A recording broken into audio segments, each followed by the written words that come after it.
Hey everyone. So I'm going to talk a little bit more about anxiety today.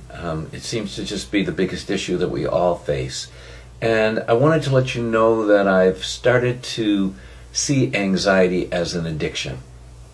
Once we start to feel anxious, we all get that racy mind that starts to pull in things almost like tumbleweed, where we're thinking about one thing, then another thing pops up and another thing pops up. So ultimately, our mind races so fast that it almost is like blocking another issue, a deeper issue.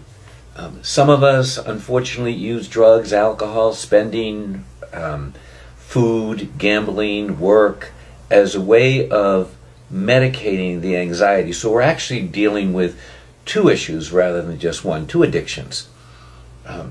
So I started to think about, all right, what's the root of this? What is the root cause? What is going on for all of us that we all get this anxious feeling?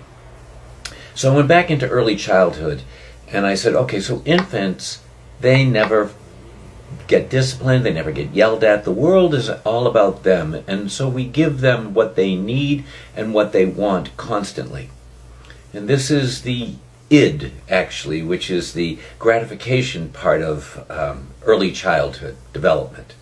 Okay, so around age 3 to 5, suddenly we all get this boot of reality that we aren't the center of attention anymore, and our world is basically now about who is in it.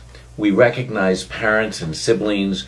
We listen very carefully to what parents say to us. So everything then becomes black and white. If you say it, I become it. Right?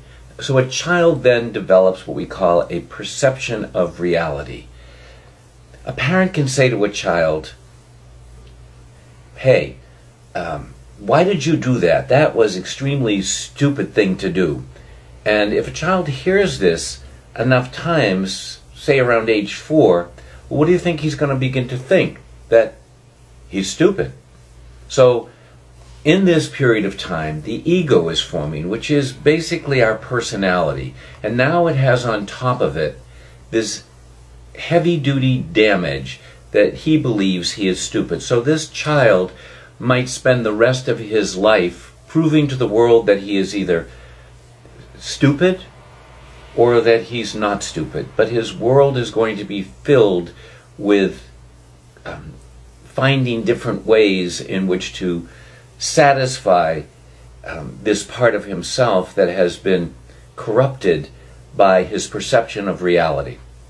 Okay, so that says that each one of us has a different perception of reality, but the end result is the issue that comes out of childhood for all of us is not being good enough.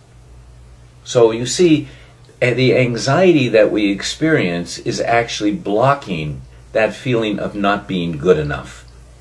I want you to all understand that the goal in our life is to not live out of childhood feelings, but to be able to step back and be able to say, that was then, this is now. I am not that person.